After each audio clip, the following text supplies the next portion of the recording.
some of them my own, and I am not who I was, though some principle of being abides from which I struggle not to stray. At the beginning of his great summing up poem, Stanley Kunitz lays out what we might call the transient and the permanent in our lives. We change with the circumstances, we evolve, and yet there is an enduring principle at the core by which we recognize some continuity with the person we started out to be.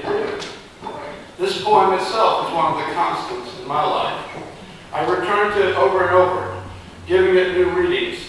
It has become holy writ for me. So today I read it again at the midpoint of my 7th decade on this earth. In one sense, my 65th birthday is a meaningless occasion, rather like when your car odometer reaches a string of zeros. Yet the particular number is a kind of milestone. It is the traditional retirement age, and the age at which I'm eligible for Social Security and Medicare.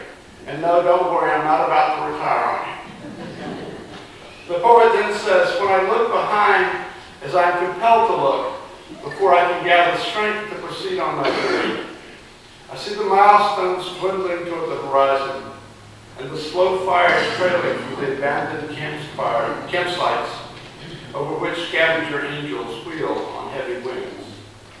But the milestones, the chronological age, the number of years and days and hours between the moment of our birth and the present moment, is not proof of age. Everything is relative, especially age. I see this from contemplating the abandoned campsites of my life, the ones over which the scavenger angels are wheeling. When I first came to Boston to pursue ministerial studies, I was 47 years old. I had made a choice. I could have pursued a ministry degree much closer to my home in Charleston, SC, but I remembered Boston and Cambridge fondly from visits in my early 20s. And in part, my pilgrimage there was a desire for another New England degree, but in part it was a quest to relive my youth. Greater Boston was a city with more than 100 institutions of higher learning, and a college student population of over 250,000 in Boston and Cambridge alone. But when I got there, it hit me daily how much older I was than those students. When I got a telephone, the greeting I put on the answering machine was a quote from T.S. Eliot's love song of J. Alfred Prufrock. I grow old, I shall wear the bottom of my trousers rolled. Do I dare to eat a peach? I stand here now, 18 years later, minister of a congregation of exuberant 60, 70, 80, and even 90-year-olds, and I am the young whippersnapper. Several years younger than the median age in this congregation. Bob Dylan once wrote, I was so much older then, I'm younger than that now. I've sort of gone backwards in relative age since I went off to study for the ministry. It is said that you are as young as you feel. How young do you feel right now? Part of how young any of us feels is how limited we are in our physical activities. In my 30s, 40s, and through my 50s, I rollerbladed. I was on Broadway in Somerville the other day and was remembering that I used to commute regularly by bicycle from Arlington to my law office in the north end of Boston through Somerville. And I remember with astonishment that occasionally I would do that 12 miles on rollerblades. But that's in the past. I decided to give up skating after I had a bike accident, since I can imagine hurting yourself a lot easier on skates than on a bike. And the older you get, the longer it takes to heal. Of course, this limitation is very minor compared to the limitations that restrict many of you. I do still dance, and I know that many of you do not. When I started the contra dance 4 years ago, I envisioned it as an activity mostly for the church, which would draw in a few outside people. But it has been mostly a mission outreach of the church with a few members attending on any given month. Given this, I worry about whether my continuing to dance is actually building community or simply making us all feel older than we would without it. Physical abilities, of course, are not proof of age. People can be disabled by disease or accident early in their lives, and many people, many of you, can continue vigorous physical activity into your 8th and 9th decades.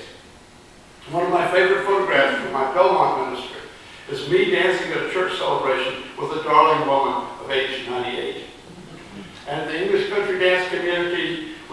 said farewell to our grand dame, Helena Cornelius, who had been dancing and teaching right up to the week before her death from a fall in her kitchen at age 88. How about looks as proof of age? The saying, "you're as young as you feel," I think is designed to make us feel better if our looks are telling us something else. How old do your looks tell you you are? Our household gets in the mail at least once a week a catalog for Victoria's Secret. And the perfect body 20-something models attract my male eye, but they are also a reminder that I am not young. Much has been written on America as a culture which worships youth and tries to ignore old age and death. Starting in the 1960s, advertisers discovered that people as young as their teens had disposable incomes and therefore could be targeted in ads selling products. Back in the heyday of broadcast television, when most advertising in any medium was mass marketing, it felt like the youth-oriented ads were taking over, and older Americans felt they were losing their grip on their country. Since then, it feels like the relentless youth culture has waned somewhat. Is this because Americans as a whole appreciate their elders more? Or is it demographics, because we who were baby boomers have now become the elders? I think if there's been a cultural shift, a large part of it is due to a shift in advertising. With the advent of the internet, with cable TV, with more specialized print publications, advertisers now are able to target their dollars much more precisely. So advertising targeted to the young does not reach the old, and vice versa. So in addition to Victoria's Secret catalogs, which just make me feel old, I also get LL Bean catalogs where the models are much closer to my age. I can see this when I step out of my natural market, when I stay up to watch The Daily Show with Jon Stewart to get my dose of liberal satire. I find that all the ads on Comedy Central at that late hour are aimed at people decades younger than myself, and they either involve alcoholic beverages or movies with lots of explosions and car crashes. So proof of age also consists of what we pay attention to, and those trying to sell us something know this. Because the relentless youth market of past decades have debated, we whose hair has long ago turned gray no longer have to feel un-American for our looks. Proof of age. The phrase evokes showing ID to buy alcohol. I haven't bought alcohol for myself in 8 years, and it was probably 10 years before that, as my hair and beard had definitely started to gray, that I was last asked for my ID at a liquor store.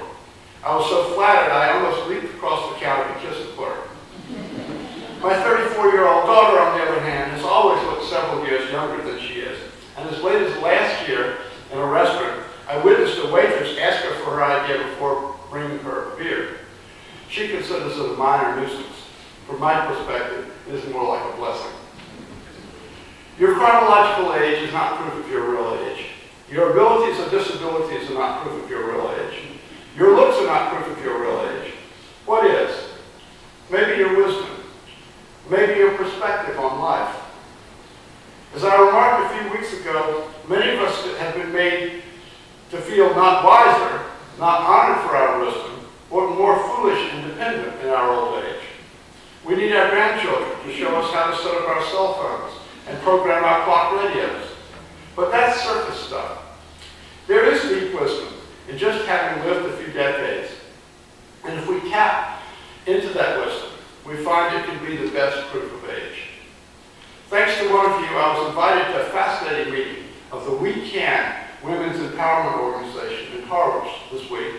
And in the course of that morning, I heard an interesting story about Jane Fonda. She is now in her mid-70s, but when she turned 60, she was a bit concerned about growing old. She had had a career as an activist, and then married Ted Turner. She didn't know what was next, until her father said she was ready for the third stage of her life, and he reminded her that the third act of her play is the one that pulls the whole play together. That brought back the 5 stages of drama I learned from Mrs. Jeffco's English class in the 11th grade. Act 1, exposition, where we're introduced to the characters. Act 2, complication, where the characters are in conflict or tension. Act 3 is the climax, where the conflict becomes acute.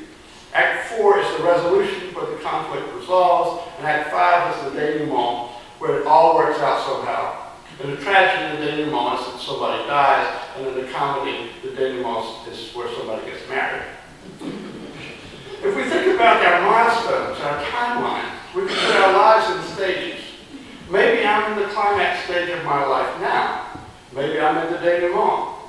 What stage do you think you're in? We can count the stages by the people we gather around us, or by the places we have lived, or by the callings and careers we pursued. Our poet says, "Oh, I have made myself a tribe out of my true affections, and my tribe is scattered. How shall the heart be reconciled to its feast of losses? In a rising wind, the manic dust of my friends, those who fell along the way, bitterly stings my face." Proof of age is provided by proof of our losses. How can the heart be reconciled to its feast of losses? Most of us have made a tribe of our true affections and found it scattered. We may live on Cape Cod, but many of the people we care about live elsewhere in the world. And thank goodness for technology. I spent a wonderful 20 minutes on Skype Friday morning having a birthday chat with my son and his fiancée in London. But time inflicts losses beyond geography. When I come home in the evening, I check to see if the message light is on my phone. And the other day, I checked in with myself as I did that, and I realized I still half expect to hear the voice of my mother or someone else who has passed away years ago. But after considering this feast of losses, the poet continues, "Yet I turn, exulting somewhat, with my will intact to go, wherever I need to go, and every stone on the road precious to me."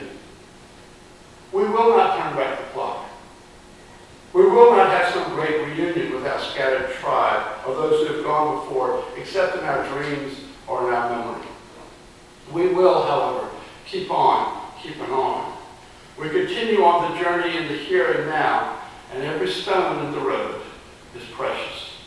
We do not know what lies beyond the next bend. It could be that the best part is yet to come. Which brings up a song.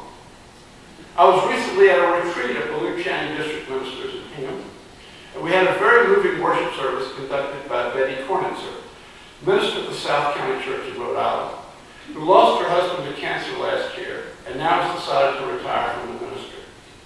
I've always felt ministered to by Betty, who is a former lawyer like me, and a person whose big heart is always the first part of what she puts forward. Anyway, she's undergoing this large life transition, has a new partner in her life, and doesn't exactly know what lies around the next corner. But she shared with us a song she had discovered, which spoke to her condition, and it spoke to me as well. And I hope it will speak to you wherever you are in your life's journey. It was written by a Maine songwriter named Susan Werner. It is called "May I Suggest?" And here's how it goes.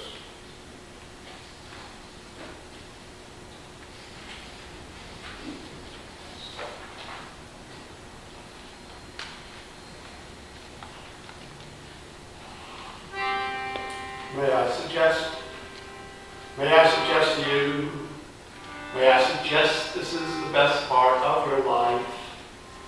May I suggest this time is blessed for you.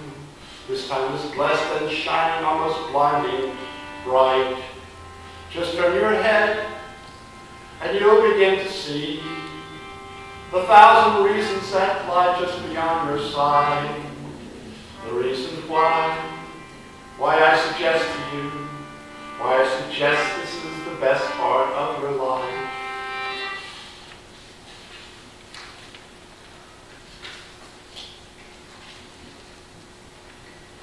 There is a world that's been addressed to you intended only for your eyes.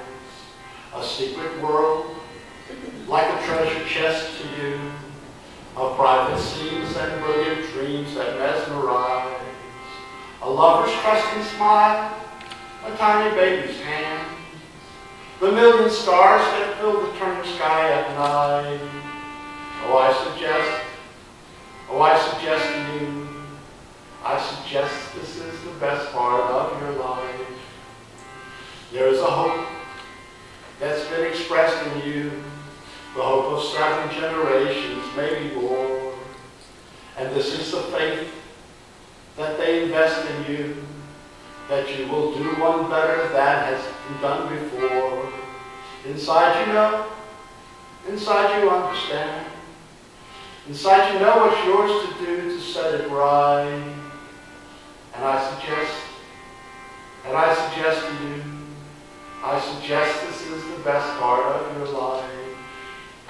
There is a song, comes from the west to you, comes from the west, comes from the slowly setting sun, with a request for you to see how very short the endless days will run. And when they're done, and when the darkness sends, oh, we give anything for one more hour of life. And I suggest this is the best part of your life.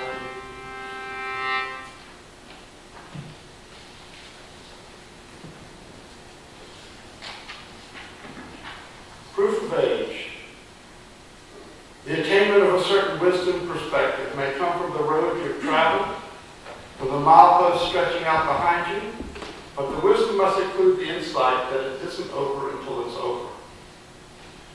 Our poet Stanley Kunitz concludes with the observation, no doubt the next chapter in my book of transformations is already written. I am not done with my changes. None of us knows exactly what lies ahead around the next corner. We can look back at what we expected out of life until now, up to now. Some things may have turned out pretty much as we figured they would, and other things have gone very differently. We may expect to be surprised, pleasantly or unpleasantly. This very contingency may be the best part of your life. Yesterday afternoon, I was about to leave my house on my bike, and I saw an amazing sight. There was a wild turkey in my side yard. It was an adult female, nothing that unusual about that. Here's the unusual part. It was white. The wings were dark, but the breast and hindquarters and neck were purely white. I followed it and made a video, of course, and posted it on YouTube. But I marveled at where it had come from. I had never heard of an albino turkey before. I wondered if it was some sort of omen about where my life is headed. Perhaps it was going to be like the white quail was to Captain Ahab. Perhaps it will turn into an obsession which will drive me the rest of my life. Or maybe if my dead mother come back to check on me. Or perhaps it was a harbinger of my own death. No, I don't feel sick or anything. But if there's one thing I can be sure of in my future, it is that my life at some point will come to an end, as will all of yours. We may have decades left to us, we may have days. In the last verse of the song I just sang, the song comes from the west, from the setting sun, and it comes with a request to see how very short the endless days will run. There's a paradox in that. The days are theoretically endless, but for each of us individually, they're very short.